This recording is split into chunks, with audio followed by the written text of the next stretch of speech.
Welcome to the final countdown. Let me get Pete assigned here so maybe we can get his camera to show up. Right now he's in witness protection, as it seems here. So Brilliant.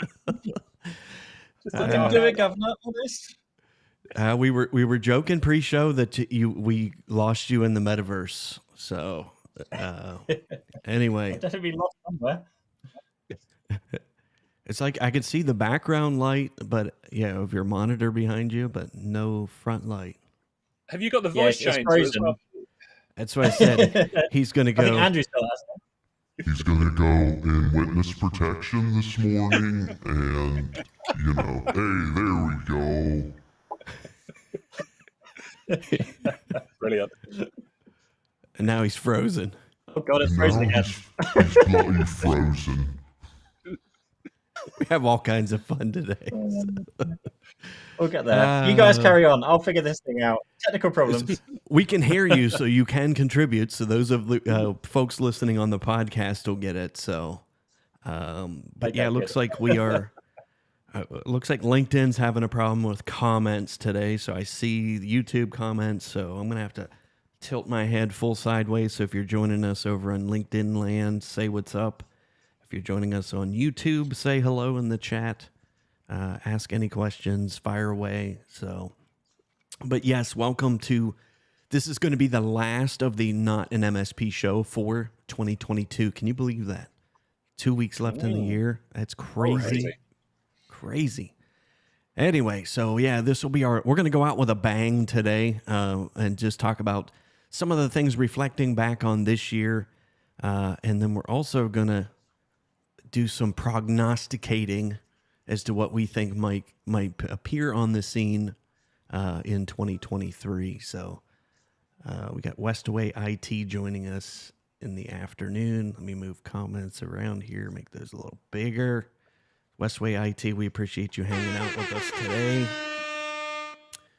Excellent. So let's go ahead and talk about one kind of highlights. I figured what we could do is just kind of go around the horn, and if there's one thing that stood out to each of us this year, maybe it was an accomplishment, doesn't matter what it is, just kind of what was our favorite thing of 2022.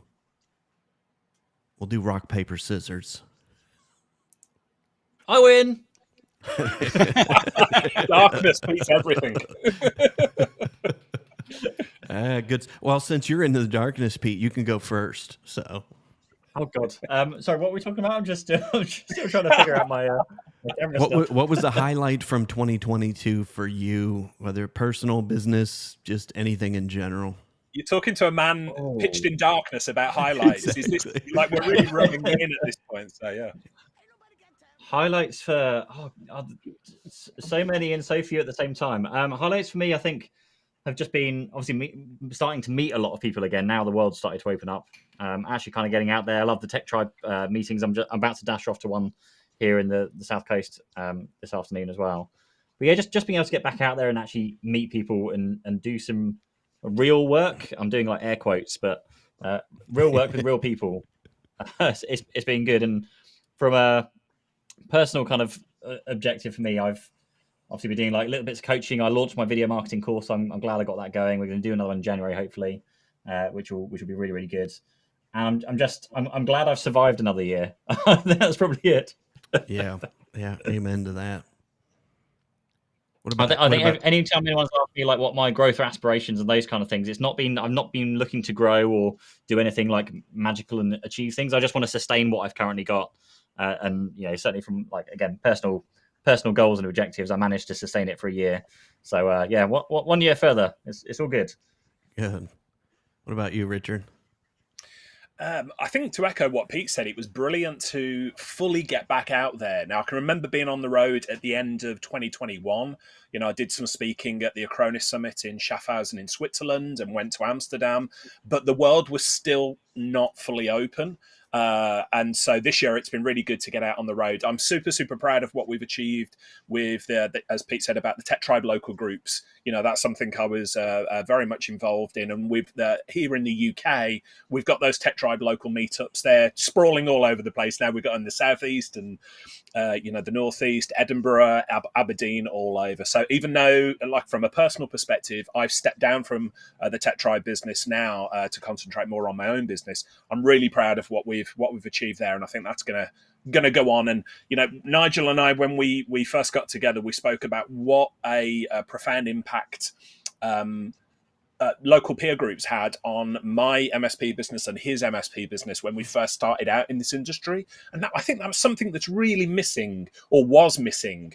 So the Tech Tribe local groups getting up and running and just allowing a new generation of MSPs to realize that you can work alongside your so-called competitors. And this industry is absolutely unique in the business world, I think, in that, managed service providers want to help one another. And we've talked so many times on this show about like a rising tide lifting all boats. And for me, that's what the Tech Tribe's all about. The Tech Tribe local groups are absolutely flourishing. And, fingers crossed that we'll see more of them in the US, Europe, Australia, and so on and so forth, because that's been a real highlight for me, seeing those groups grow, getting out there and seeing people again. And to follow up on that, it's going to sound a bit weird, but like Pete, for my 2023, I'm actually pulling back a little bit. I'm going to spend less time on the road. So it's been lovely to get out there and meet people in 2022. But 2023, I want to be at home a little bit more. I've got a number of books that I want to put that I want to put the finishing touches to and get released out there. So it's going to be about consolidating for me in 2023. Awesome. Yeah, I agree with you. The Tech Tribe. Nigel will be making his presence known over in the UK next week, from what I hear. So that's right. Yeah, lots to look forward to for the Tribe next week. All right, Scott, you're up, buddy. So much good stuff. This year we officially became award-winning Cloud Nexus. I'll just drop that in there because we won an award, and not even one of those ones that you pay for a table and you win an award, like a real one. Oh, there we go. Raise the roof. But yeah, CompTIA were kind enough to award us with their, UK solution provider accolade, which was really nice, for us to achieve. And I'm so proud of the team. I think it's been a year for us to really kind of find our feet and find who we are and really kind of establish more of our identity, which has been really nice. So we've had like our marketing, again, moving to another level. We brought in Claudio, so we have our mascot, and he's, making an appearance in such a big way across like our media, our welcome boxes. We have welcome boxes, or as we call them, like shock and awe packages, I think, as in the Tribe, really establishing those things when we work with new partners or new clients. And so it's just been a year of really I think, that first 2 years we were kind of finding what it is we wanted to do and what we wanted to specialize in, and trying a lot of different things. And I think just really figuring out where we wanted to be. And this year, I think we just about nailed it to go, I think we get it. I think we know what we're good at. I think we know what we're passionate about. I think we know where we want to say no to things. And I think we know what we want to do for next year and where we really want to focus and hone in on. And it's just been such a great year for us to actually figure all that out. It's taken a bit of time, and I think we've learned some lessons. We've been bitten in the bum a few times, and I think there's nothing like the pain of making mistakes to help you learn. It's not all sunshine and flowers. That's definitely not the case. And I wouldn't ever think we went through 2022 and like, oh man, this was easy. Woo! It's been a challenge, even for me personally, from a mental health perspective, it's been very challenging at times.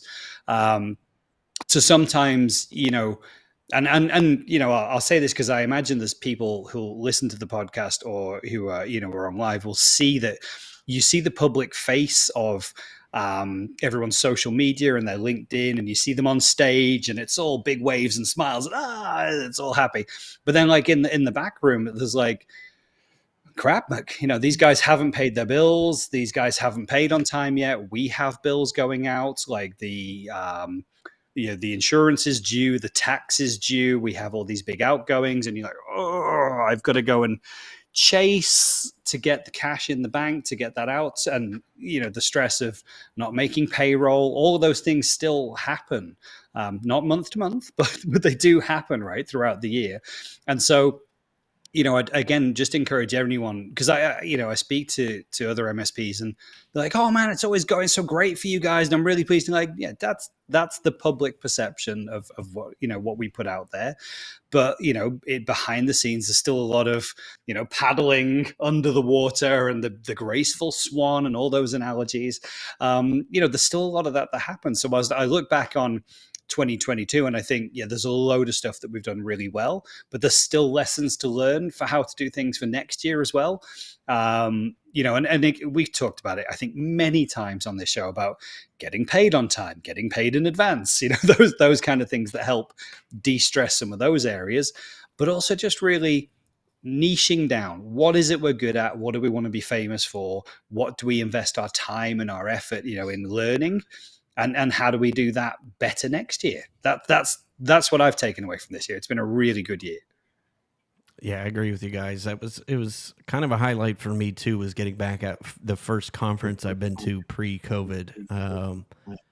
I went to People of Video up in Albany, New York, met some incredible creators, which was a blessing to me because I liked it because it was a small event.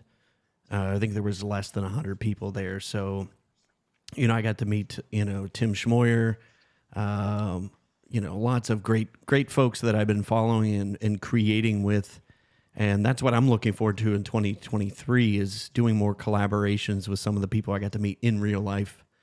But it was funny because we have that belief that, our online friends can't be real friends.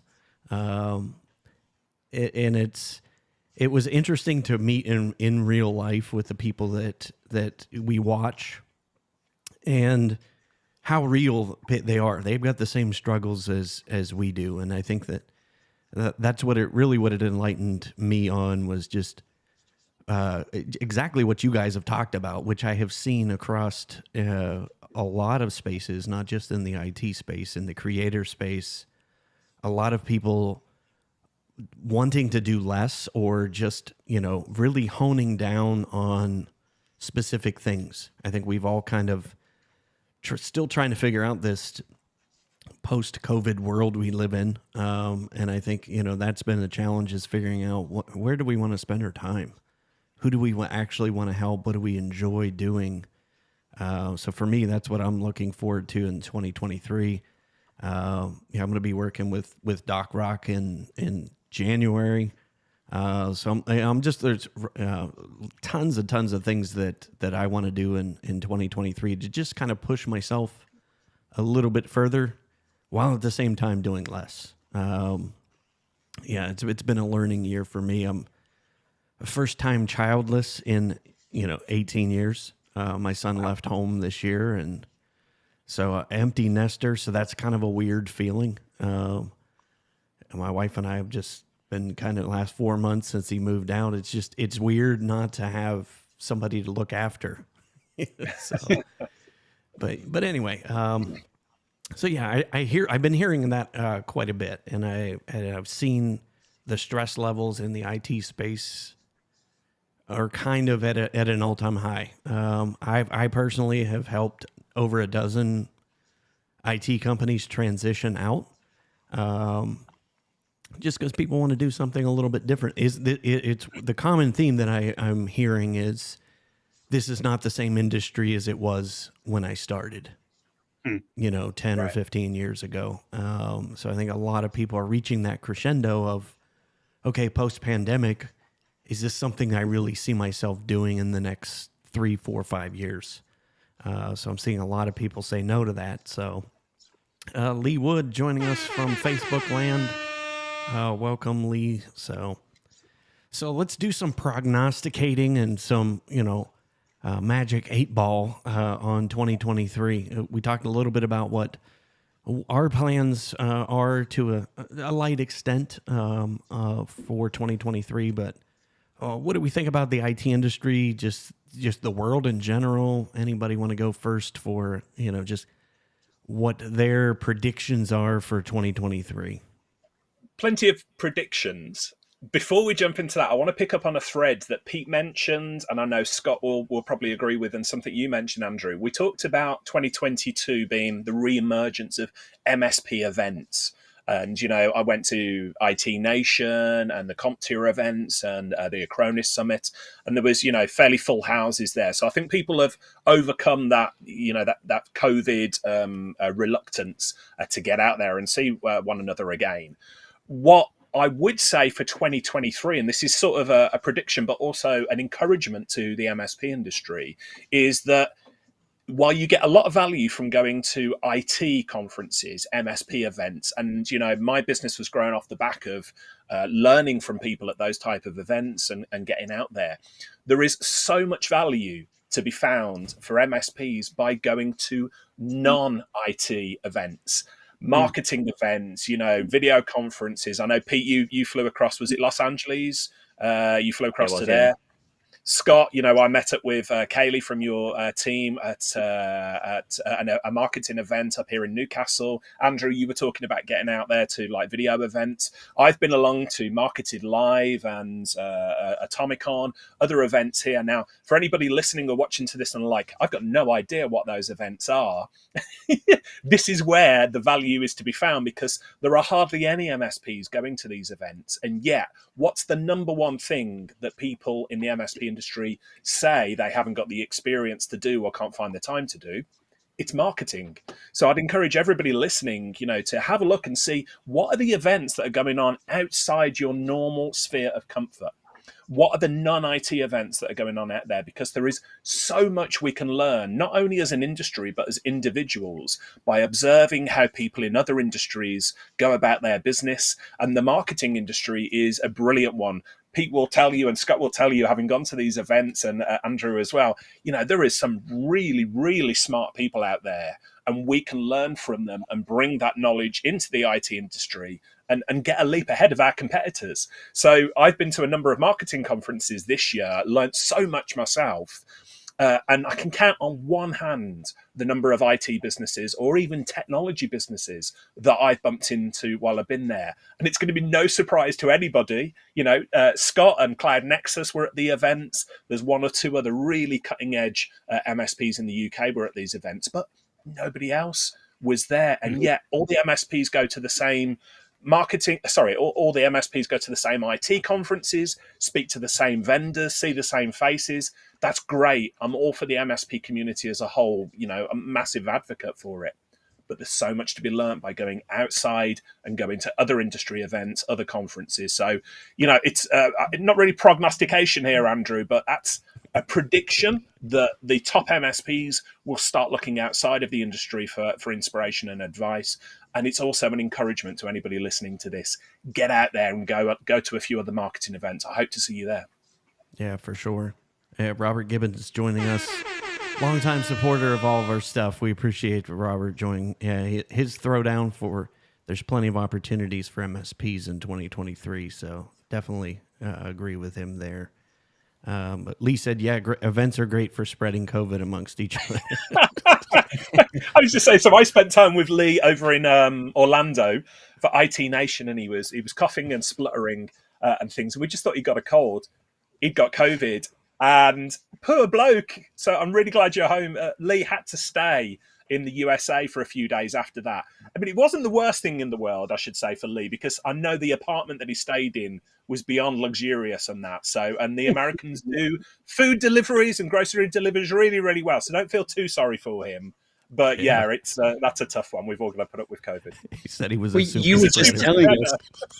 Yeah, I was going to say, you were just telling us that you just had COVID. So you're telling me you met Lee in Florida, he had COVID, and then, just the other week you had COVID too. So Lee, many people came away. Lee, I know he's Microsoft's favorite partner in the UK, but he's also a super spreader, and he almost decimated the entire MSP industry in like 2 or 3 days there. So thank God we're all still here. That was intentional, right? He's like, I'm just taking out the competition. Eliminate the competition while he sits in his penthouse. Yeah, it's Q4. I need to eliminate the competition, get some deals in. No, we're glad you're all right. Jason Carlton joining us. We appreciate having you on today. He said, we're shocking at marketing. So let's kind of spin off on that, because I've seen it and heard and participated in a few discussions around that in the last couple weeks.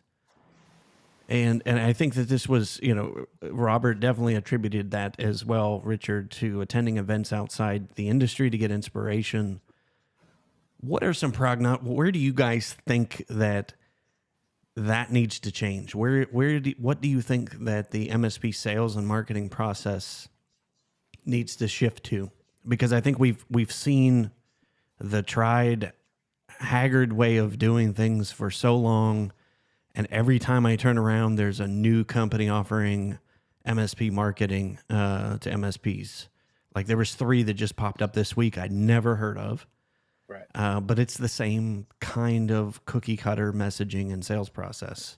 So if you guys had a stab, even if we're dead wrong, where do you guys think the MSP sales and marketing process needs to go? Dare I mention the Dying word to jump in on this one, aren't you, Pete?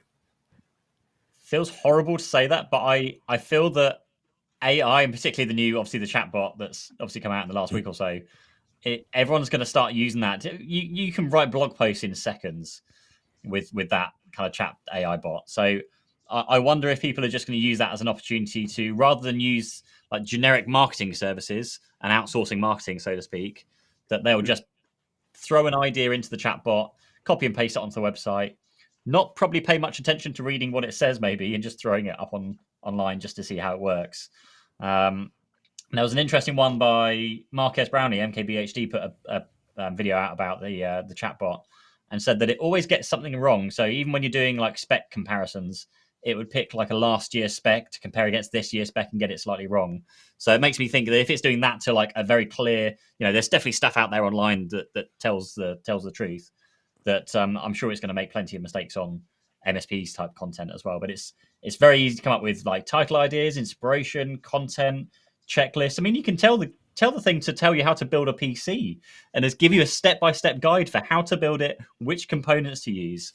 So there's definitely something coming down the line with AI. What format what will its final form be? I don't really know. It's probably in this more fun phase of everyone's just posting about it online and sharing pictures of themselves drawn by AI and things at the moment, which is interesting to see how that's going to. It's good. Has anyone read the terms and conditions? Are they going to own your face now for the rest of the eternity in those those AI image things? Just does make me We're wonder. going to go off on a tangent on that one in a minute. So, yeah. Richard, I know you've probably I think fundamentally just off the back of that, the generic services are good, and everyone kind of tries to find like blogging templates. And I know that there's Tech Tribe's obviously got some, Paul Green's got some, but we all know that still generic content is bad, really, because it's just like repurposed content on multiple platforms. However, the AI stuff, like there's some other websites that will still be able to write a whole blog post for you. They are getting better, like every single day they're getting better. So I think it will get to a stage where we could just load some ideas into it. It will spit out a blog post, and we can write our very uniquely written, not plagiarized content for our MSP. Maybe it'll come to the stage where we can just write a newsletter. Like we can plumb in, give me a newsletter for March 2023, please. And it will just give you here you go, here's a newsletter. That'll be very interesting to see if we can get to that stage. Maybe someone will build it. But the last thing the world needs is like average content out there, isn't it? I mean, we're all drowning in content. I mean, thank you for everybody who's joining us live for this, because we know, we're not competing against other MSP shows for your eyeballs here. We are competing against everything else in the world because there's so many demands on your attention. So to your point, Pete, about Chat GPT and things like that, I've got an article going out this week on Tubservatory about how people are using Chat GPT to write their children's bedtime stories. It's like, oh my God, people, wow. If we can't take the time to do a bedtime story for our kids, like things have got really skewed here. And so my point about using AI for creating blog posts and things of that nature is, yeah, it's going to be there, but it's just going to be more content. And I think the content, and for me, a prediction, and I don't think, nobody's going to disagree with this, the MSPs who are going to stand head and shoulders above just the noise out there are the ones who are putting their own personality into it. And the best way of doing that is video. You've got people on the call here who are absolutely killing it with video, and me. And but the whole point is just getting yourself in front of camera letting people see your personality, sharing your knowledge with them. And it just really, it works. And I know how scary it is to get in front of the camera, but I was chatting to somebody a little bit earlier from a vendor, and we were talking about the very first time we got in front of the camera and how we were stumbled and spluttering and all the rest of it. But you do it and you do it and you do it, and then you get good at it. Or, and you just put your personality over there, and it really stands out from the crowd. So I know we've got AI with, deep fakes and all these sort of things just around the corner. But until somebody can actually replicate you, a computer can replicate you talking to camera from your heart and from your head, talking about what you know, I think, there's going to be a big place for video marketing or indeed just video personalities going forward. Yeah, for sure. Yeah. And I think, that's one of the things that we as an industry and the MSP, we're all introverts. I mean, I think if we go around the room right here, we're all introverts at heart. But yet we do this, and it does get easier with the reps, just like going to the gym. But one of the people that I met this year was Roberto Blake, and I know Pete probably knows Roberto's work. You want to talk about a real introvert? This is somebody with 500,000 followers. Excuse me, 1 minute. 500,000 subs on YouTube, but he's one of the most humble, introverted person that I've met. And then just, you see him on stage, but then you talk to, he's the same person. So I think, we're just getting out of that fear of turning the video camera on. But I agree with you. And it doesn't have to be what we're doing now, just doing a piece to camera. It doesn't have to be a solo endeavor. So Robert Gibbons, who's joining us today in the chat, I shone a light on some of Robert's work earlier because he interviews industry experts. And so he's on the camera and he's interviewing. So he interviewed, say, Robert Bohr of Keepable, who were a fantastic solution for GDPR in a box, really for MSPs. And you know what? At the end of the video, and that video is going to be useful to Robert Gibbons' clients. It's going to be of interest to suppliers, all sorts of things there. So there's no downside to it. But Robert was speaking to Robert. And he gets the shine off it as well. So if people are like, oh, we need some help with GDPR or whatever it might be, they're going to remember Robert's video and they're going to say, they're not going to say, hey, Robert, you're the expert in GDPR. Can you help us? But they're going to know that he knows somebody within his network who's the expert and go to him. So another way of doing video is, putting yourself in there with experts. And all of us, everybody watching this, everybody listening to this, experts in your local business community who you could sit down and do a short interview with or get even, a short video where you get top tips off them. So that's another way to do it if you're a little bit more nervous about being the only person on camera.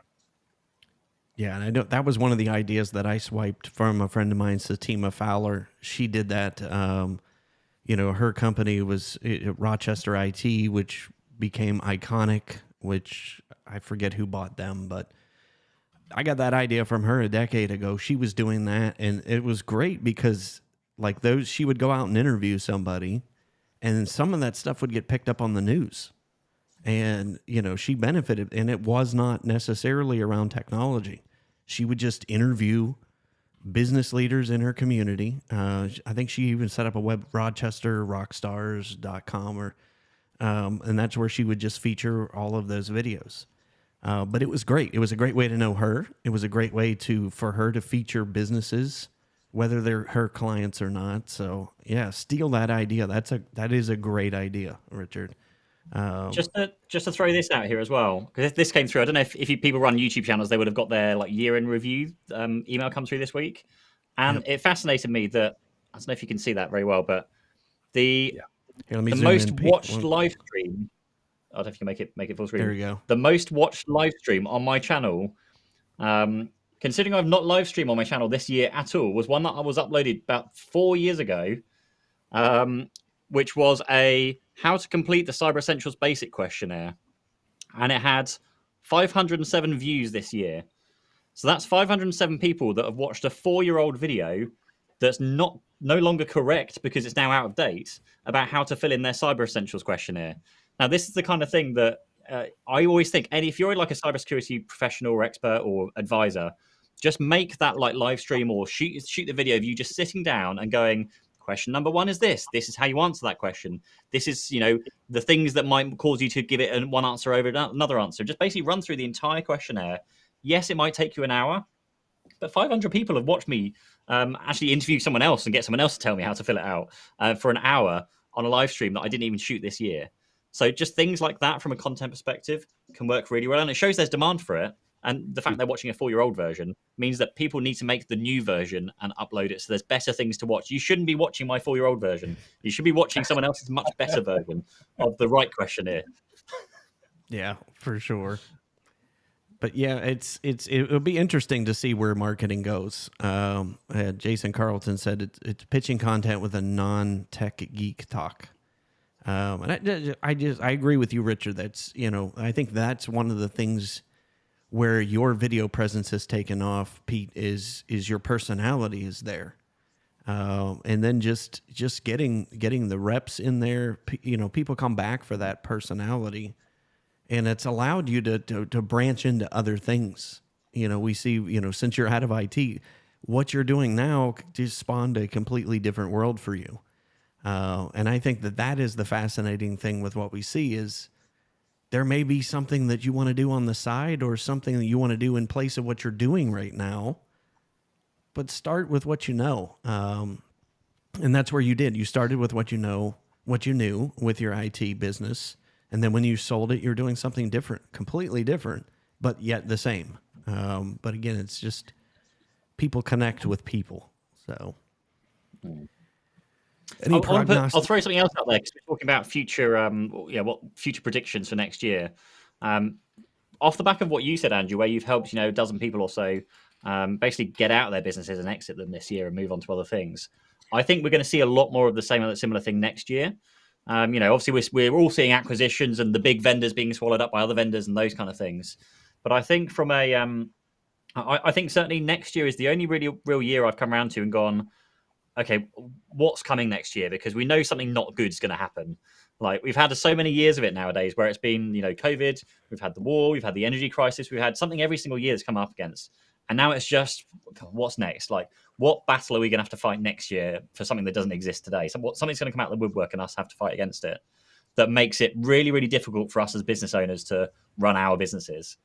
And so because that kind of thing and that kind of mentality is around now, I see a lot of people, or I foresee a lot of people just thinking, okay, now is the time to get out. There's too much stress and hassle with running a business nowadays. Let's just sell up, get the best price we can get for our business and move on. So I think that's definitely going to be coming down the line.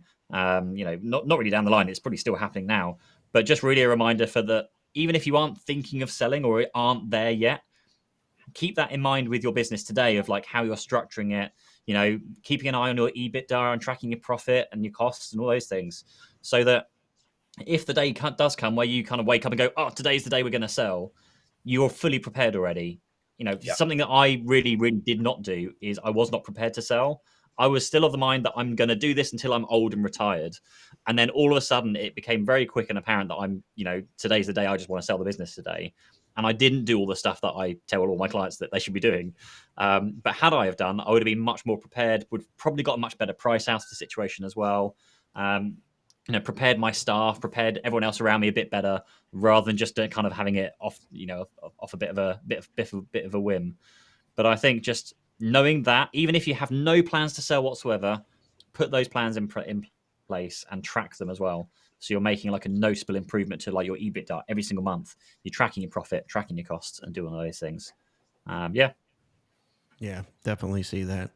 Mark Hancock joining us from LinkedIn. He said zombie apocalypse. It's going to be alien invasion. I'm putting it out there right now. So yeah, crazy. Because we already know from watching that documentary, Elon Musk is going to have something to do with it.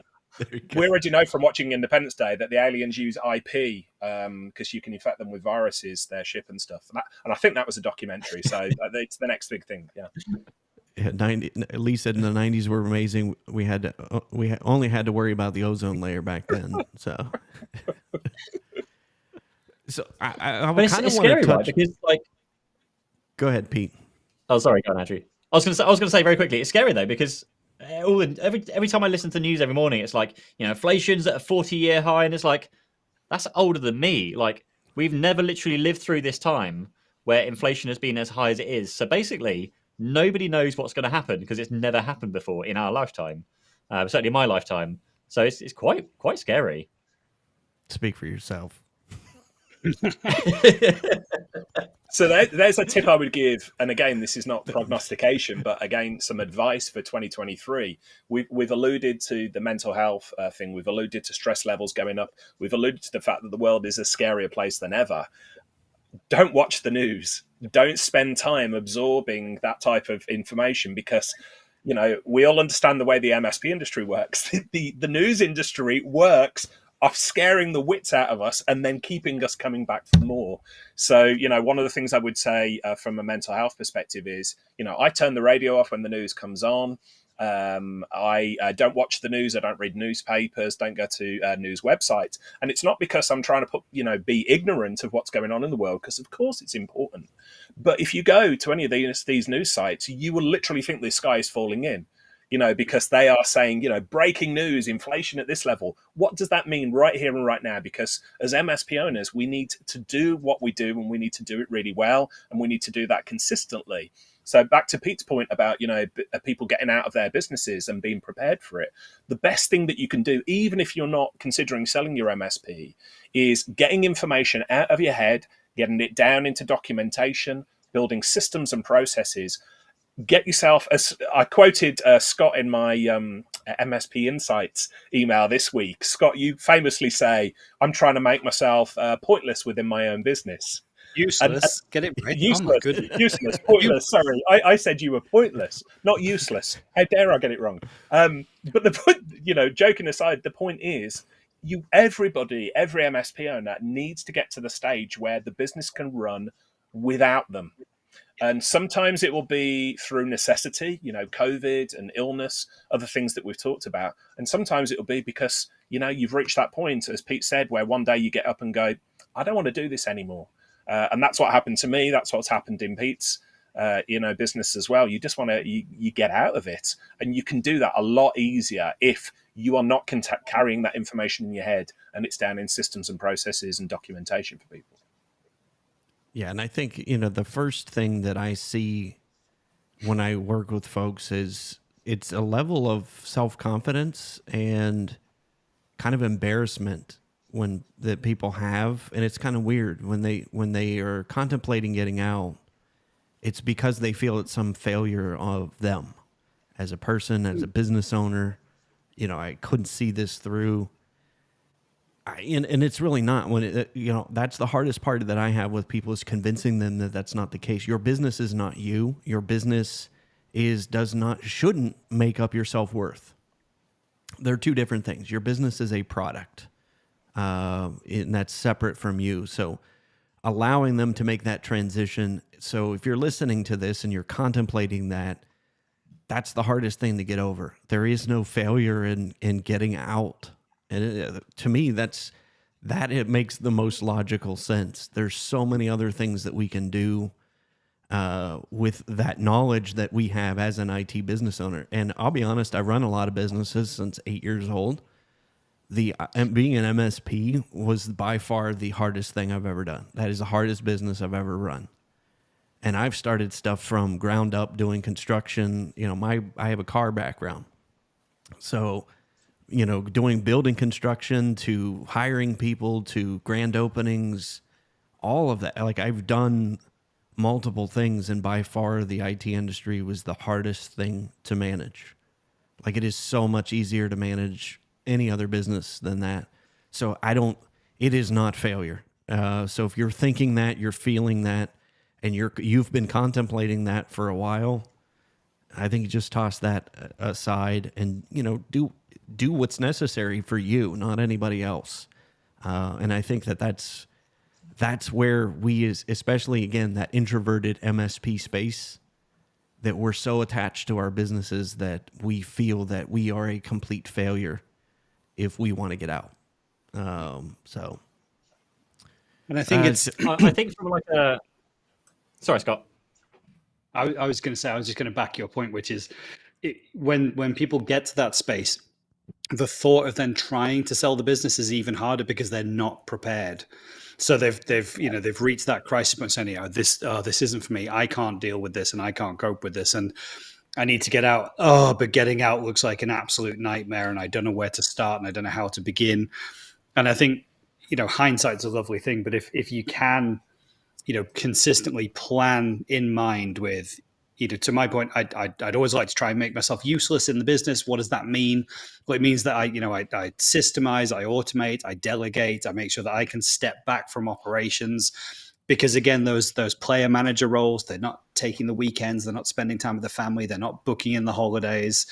The more that you can back away and do the stuff that you're really passionate about and really enjoy, and that might be spending time with the clients or spending time at the sales end, but making yourself so that operationally the business runs, the easier it is. And like Pete says, tracking the right numbers, tracking the EBIT, making sure that all stacks up, analyzing the costs, and making sure that it's ready and it's always in a place where I could consider an exit. I might not be thinking about it at all, but getting everything in shape and getting everything in line. And do you know what?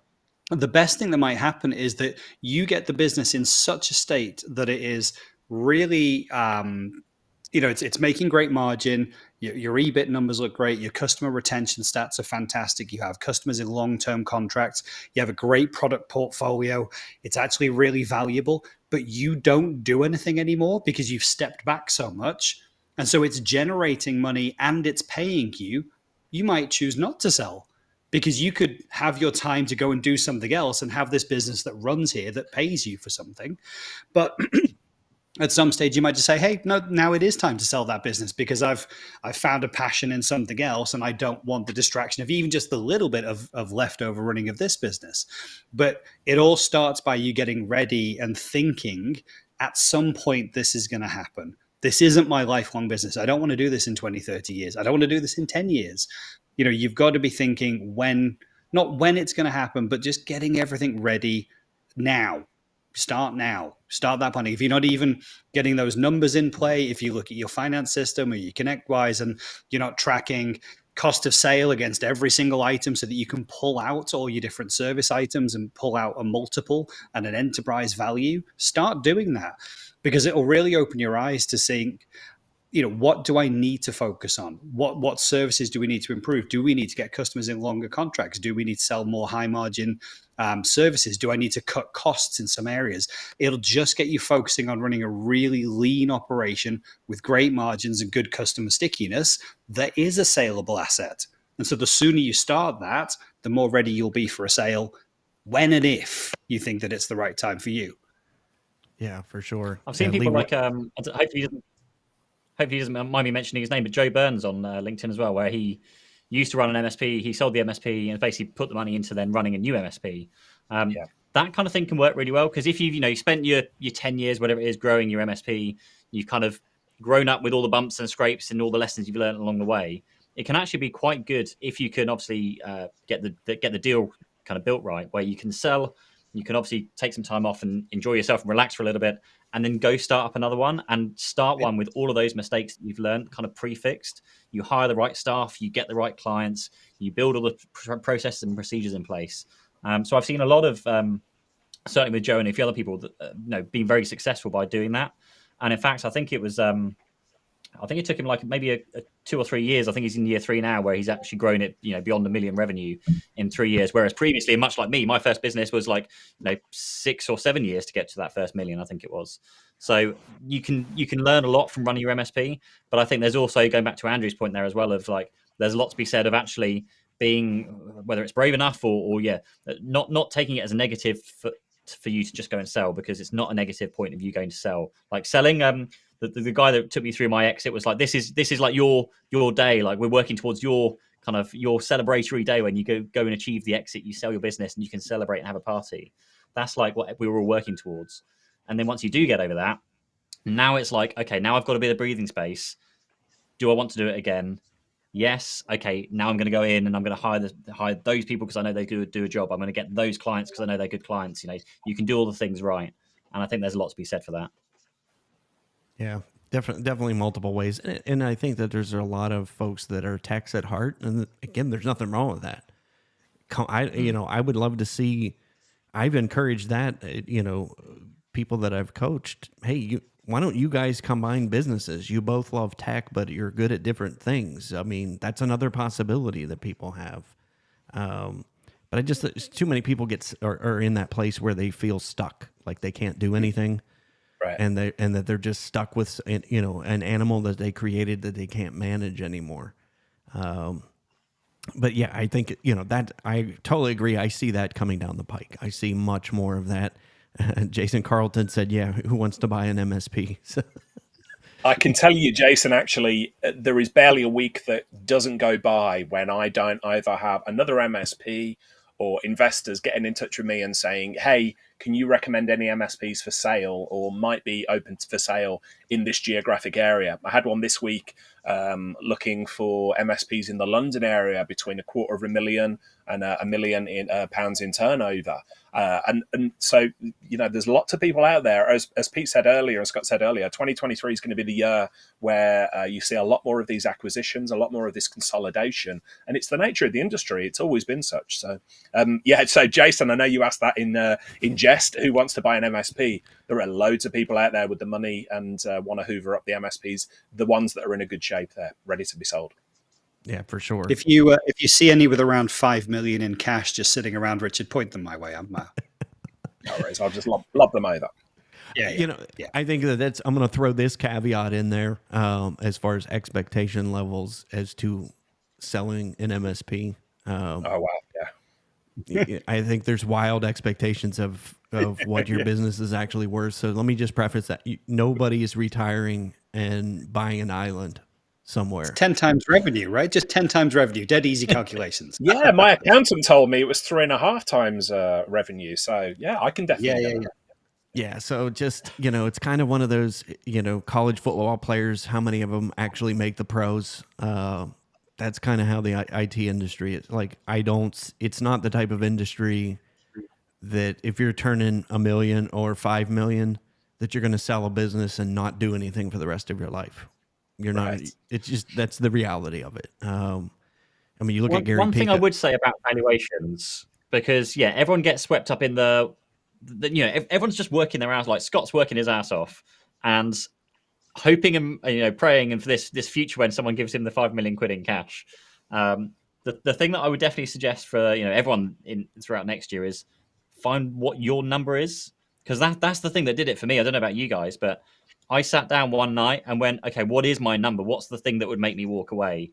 And for me, that was things like paying the mortgage off, having some times off with the kids, some months and years off with the kids whilst they were young, and then giving me some freedom to go and do something new in the future. I know I need to carry on working, and I was happy with that. But having that number in your head, that's then the thing that then set me on the path of, okay, is someone actually going to pay that for my company? And so we then put it out, and someone came up with like an offer way above the number that I came up with. So I was like, okay, well, we're selling because this is above the number. But I think because lots of people just do have those exact assumptions of like, well, I'm just going to keep working and keep working and keep working, and then someone's just going to give me £10 million for this at some point, or 5 million, or even over $1 million at some point. Yeah. If you actually sit down and calculate what the number is, I think you'll find the number's a lot less than you're probably in your brain just thinking one day it might be a tens of millions or something. So just think of what that number is and sit down and do the calculations. Yeah, that's why it's great to do that exercise of plot out your line items, plot out your EBITDA, plot out your margins, and then figure out, chat to people, figure out what are current this year multipliers for those types of services, and you'll come out with a very rough and ready enterprise valuation, and then you will clearly see, well, actually, this is what it's worth. Oh, yeah, that's nowhere near what I thought it was. It's not a complicated spreadsheet to bang some numbers in, and it's easy for you to forecast. Well, if I want my number, if this is my number, then hell, I've got a big gulf here in managed recurring service revenue, or I need to cut my managed service costs, or we need to improve. We need to add a cybersecurity line item because that's got great multiples attached to it this year. Or we need, I don't know, a dynamics practice or whatever it is. You'll see what are the hot properties as you look through mergers and acquisitions for the year, and who's getting the multiples, and what are the services. Plotting that out will really help you figure out what that number looks like. But it's not 10 times revenue, just so we're all clear. Exactly. So, Scott, David, you're this 5 million that you want to raise. Have you spoken to the therapist about this addiction to Fabergé eggs and gold boats that you've got? Because you need to deal with that first, I would say. My real issue is Lego, and I just keep buying more and more Lego. And I think it's something that we could talk a whole show about valuation. David Hewitt makes a good point, though. Your business is probably worth more whilst you're still working in it.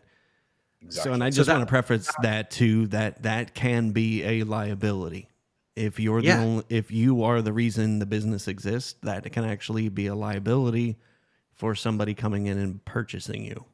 Yeah. It is huge. About single points of, forgive me, Scott, about the email that I quoted Scott in this week where I said Scott is pointless, which was obviously the wrong language now. But I was writing about the concept of SPF, single points of failure. If you are an SPF within your own business, in other words, if the business can only run when you're there or can only limp along without you there, then it's not a business, you own a job.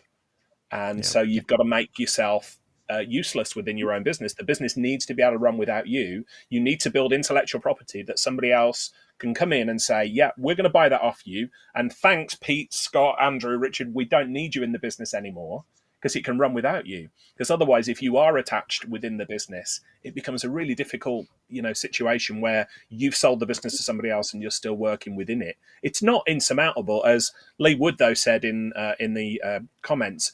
So many examples of MSPs that have been acquired or merged, and then over the next 18 months, 2-3 years, the clients have fallen away, the staff have fallen away, and it's just not worked. So you've got to talk yourself out of your own business. Sorry, Scott. We bought 2 businesses in our last company. We bought 2, and it was exactly that problem. The owner or the player manager was either it absolutely needed necessary to run the business, and the team all kind of worked with him, or in the other case, he held all the relationships with all the clients. Right. And so once he went, that personality left the business. There was no one there to look after the clients. No, the clients didn't feel like they were connected to anything anymore. There was no reason for them to stay. Both of those acquisitions were a total failure. And I can tell you one of them was £13 million that we spent. So we spent £13 million, and 18 months to 2 years later, we didn't have any revenue left from it. Total waste of money. Now, wow. That obviously happens to an acquiring company once. And then the next time they look and they go, owner manager, heavily involved in the business, we just go, nah, nope. Yep. So if you are in that player manager role, you have to make yourself useless. Trademark book coming out soon. There you go. I know Pete's got to run some tribal events. One last parting shot. I'm just going to, what is kind of a crazy prediction for, I see TikTok being banned. It's already starting here in the United States. I see a full ban on TikTok soon here in the U.S. So that's my prognosticating for 2023. Any other things you guys briefly see that could be on the ledge in 2023? I love these ones because if I say something now and it turns out to be true, this video clip is going to be repeated again and again, and I'm going to be hailed as like a tech visionary. On the other hand, if what I say now turns out to be a load of old rot, nobody's ever going to watch this video again or bring it up. So win-win. What I'm going to say, my prediction for 2023 and beyond is open source is going to become much more relevant within the managed service provider industry. You're going to see open source applications. We're already seeing them in the RMM space and the PSA space, but more and more open source applications are going to be out there. So it's not just going to be the commercial software that's dominating. Throw that one out there. Pete, since you got to run first. My prediction, and this isn't from any inside knowledge or anything, but I think that Halo might get acquired because I think they're primed for a big cash injection to then really kind of boost products and features and development. So I'm not saying that's going to happen, but my prediction is someone might approach them with the 5 million or 10 million that Scott wanted and give it to them instead of Scott. Just 5. Yeah. What do you think, Scott? Any predictions for 2023? I'm going to go really simple in that Elon is going to launch a Twitter coin, Bitcoin competitor, and that is going to skyrocket and Bitcoin's going to get decimated. There we go. There you go. You heard it here first. As soon as he launches it, buy. Twitter's going down. Robert said that the TikTok is banned. He just started doing vids, so he's crying the blues. So That's why it got banned. There's one positive piece from that news then. There was anybody on Mastodon. So, like I said, I see the rise of new social too. So Too anyway. awkward. It's too awkward. All right, guys, it's good hanging out with you. That was kind of this show has been one of my highlights for this year, joining the show with you guys. So I definitely can say that I enjoy this. Again, we're going to take a couple weeks off. We're going to come back in the new year, but I appreciate hanging out with you guys, and we had loads big of shout people out on to you. today. Andrew is the one that makes this show happen. He's Yes. the one that pushes Yeah, all the buttons. He's the one that makes us look good despite ourselves. So thank you, Andrew. We really appreciate you. Labor of love, guys. So I know you guys got a jet. I will see you in the new year, and you guys enjoy time with family and be safe the next couple weeks. All right, take care. Thank you, guys.